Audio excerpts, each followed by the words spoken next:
আজ 25শে মে। আজ আমরা যখন বিকেলবেলায় নর্থ সিকিমের লাচুং থেকে যখন মাঙ্গানে ব্যাক করছিলাম, সেই মুহূর্তে কিন্তু হঠাৎ তুং ব্রিজের এখানে কিন্তু জলের একটা জোয়ার চলে আসে। ফলে কিন্তু নদীতে জল বেড়ে যাওয়ার জন্য কিন্তু ব্রিজটা আবার প্রায় ডুবে যাওয়ার মতন অবস্থা। এই মুহূর্তে কিন্তু নর্থ সিকিম থেকে, বিশেষ করে লাচুং থেকে সমস্ত পর্যটকদেরকে কিন্তু নিচে নামিয়ে আনা হচ্ছে গ্যাংটকে।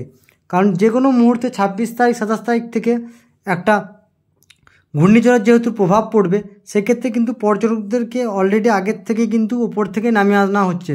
কারণ হঠাৎ করে এখানে নদীতে জল বেড়ে যায়। ব্রিজটার অবস্থা তোমরা দেখেই বুঝতে পারছো, ওপরে নতুন ব্রিজটা কিন্তু এখনও চালু হয়নি। নিচের ব্রিজটার অবস্থা কিন্তু খুবই খারাপ এবং যে কোনো মুহূর্তে কিন্তু এই ব্রিজটা কিন্তু ভেঙে যাবে, যে কোনো মুহূর্তে।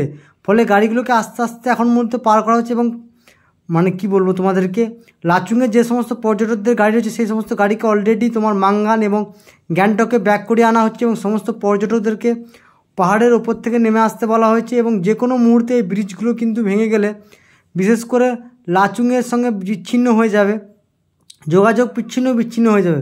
ফলে সেই জন্য কিন্তু পর্যটকদেরকে আগিয়েই নিয়ে আসা হচ্ছে এবং এখানে রাস্তাটা কিন্তু অবস্থা খুবই খারাপ। তোমরা পাটাতনের অবস্থা থেকে বুঝতে পারছো, অলরেডি কিন্তু পাটা অর্ধেক ভেঙে গেছে, সাইডের গার্ডওয়ালগুলো ভেঙে গেছে। তো যে কোনো মুহূর্তে কিন্তু এখানে একটা কী বলবো দুর্ঘটনা ঘটে যেতে পারে। সেই জন্য কিন্তু পর্যটকদেরকে সব কিছু উপর থেকে নামিয়ে নিয়ে চলে আসা হচ্ছে এবং এই ব্রিজগুলো ভেঙে গেলেই কিন্তু আবার একটা বিপর্যয় সিকিমের। কারণ নর্থ সিকিম ঘুরে দাঁড়াচ্ছে, একের পর এক বিপর্যয় কিন্তু শুরু হচ্ছে। এটা 25 তারিখ বিকেলের অবস্থা, সন্ধ্যের প্রায় মুখের দিকে অবস্থা দেখে তোমরা বুঝতে পারছো। আশা করি 26-27 তারিখে নর্থ সিকিমের লাচুং যাওয়ার পারমিশন মনে হয় আর দেবে না, কারণ অবস্থা খুবই খারাপ। কারণ আস্তে আস্তে বৃষ্টিও শুরু হয়ে যাচ্ছে। এরপরে কিন্তু ওয়েদার কিন্তু যত খারাপ হতে হবে কিন্তু পাহাড় থেকে পর্যটকদেরকে নামিয়ে আনা হবে। কারণ এই রাস্তাগুলো এখন পর্যন্ত কমপ্লিট দেখে বুঝতে পারছো অলরেডি রোডে গাড়ির জাম লেগে গেছে।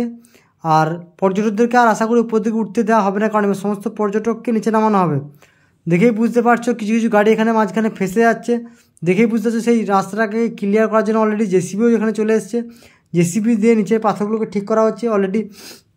তোমরা গাড়িগুলো দেখে বুঝাচ্ছ যে কত গাড়ির লাইন, বুঝাচ্ছ। সমস্ত পর্যটক কিন্তু লাচুং থেকে কিন্তু সমস্ত পর্যটককে কিন্তু নামিয়ে আনা হচ্ছে, সমস্ত পর্যটকদেরকে অলরেডি নামিয়ে আনা হচ্ছে।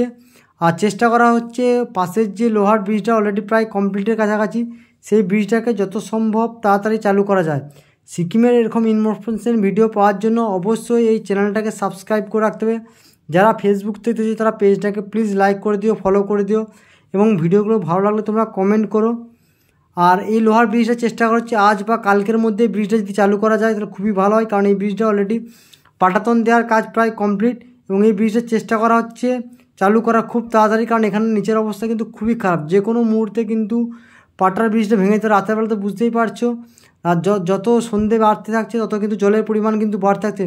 নিচের ব্রিজটার অবস্থা তোমরা দেখে বুঝতে পারছো, ওপরে ব্রিজটা কিন্তু গাড়ি চাপানোর চেষ্টা চলছে এবং গাড়ি পারাবার জন্য উপরে ব্রিজটা ট্রায়াল চলছে।